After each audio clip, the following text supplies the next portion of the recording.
All right, thanks, Dhaval. I just want to start by saying it's wonderful to see old friends, colleagues, and my mentors and teachers are in the room. This is going to be a non-clinical topic, so a little change of pace. Dhaval asked me to share a brief perspective on the business aspect of running a cardiovascular practice. Now, my background, I'm an interventional cardiologist. I trained at THI. I've been in Houston in private practice for about 15 years. There are 5 of us, and we had a traditional in-office staffing model. Now, all of us run pretty busy schedules. Our clinical duties extend into the night and the weekend, so it doesn't really leave a lot of time to actually administer or run a practice. But unfortunately, running a practice is a full-time enterprise, which is very time-intensive.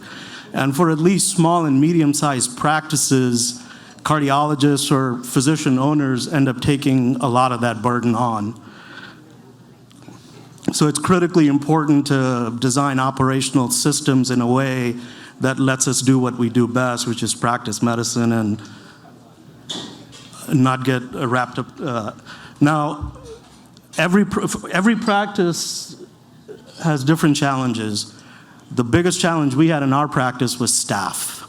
It felt like our staff turnover was really high, and we were in a perpetual cycle of interviewing, hiring, and training, and then rinse and repeat. And we accepted this as cost of doing business for a decade. But then COVID happened, and everything got that much worse. A lot of our staff just quit. They didn't want to be in a healthcare setting. They didn't want to take the risk. We had physical distancing requirements. We literally didn't have enough space in the office to have workstations 6 to 8 feet apart. And staff absences went through the roof. I mean, if you had a sore throat, doesn't matter if you had COVID or not, you had to isolate for 10 days. So how do you run a practice when you don't have staff? This is about the same time people were starting to work remotely. So we started asking the question, do we really need to have all this staff in the office? Can a lot of our clinical functions be managed by virtual assistants or remotely? And initially, even within our physician group, there was a lot of skepticism. It was like, this is not going to work. We had questions about quality. How do you monitor quality of staff that's not in the office? We're dealing with patient data. Their security was a big issue. And then we were concerned, how will our in-office staff interact with virtual staff? Will there be points of friction? And then finally, we're worried about patients. Will they accept this? Now, we're taking care of elderly patients. Most of our patients still have, or a lot of our patients have flip phones.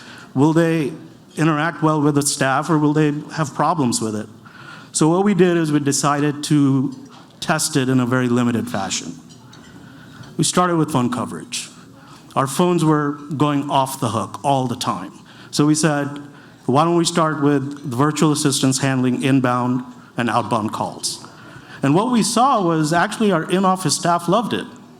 They're not having to answer phones, interrupt their workflows, and they can focus on what they had to do. Then we started building on this structure. We had them schedule our procedures, schedule our outpatient tests, and other administrative functions. Then we started having them confirm our appointments. But not just confirm an appointment. They called the patient. That was a wonderful opportunity to get their meds, reconcile them, ask them if they were in the hospital, pull all the hospital data, cath reports, and all the other consult notes. So when we started seeing these patients in the office, they were ready to be seen. Our in-office staff had to literally do nothing. They had to do an EKG and take a blood pressure.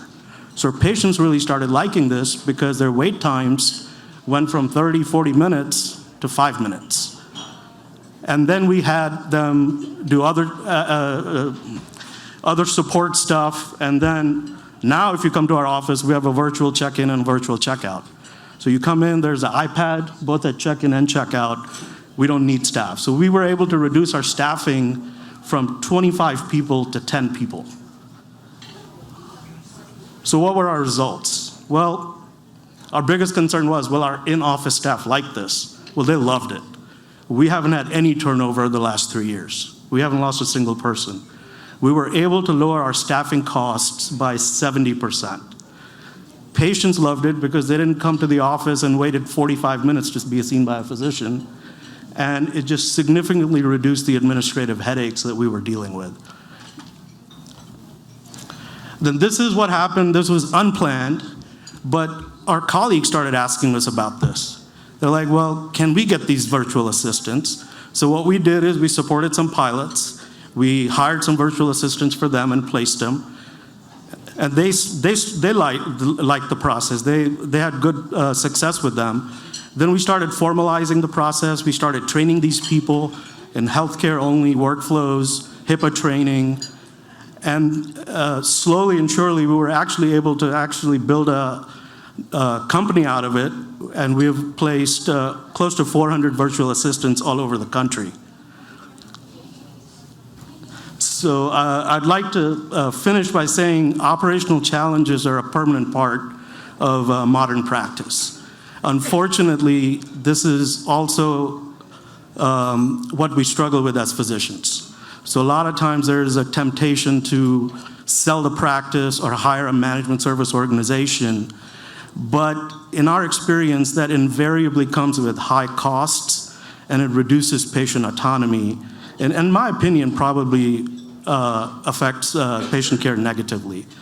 So in summary, we believe that even with limited time and time constraints we have, physicians can successfully manage their practices and unlock significant value if we're willing to collaborate and adapt, and in this day and age, leverage technology like AI to automate some of these workflows.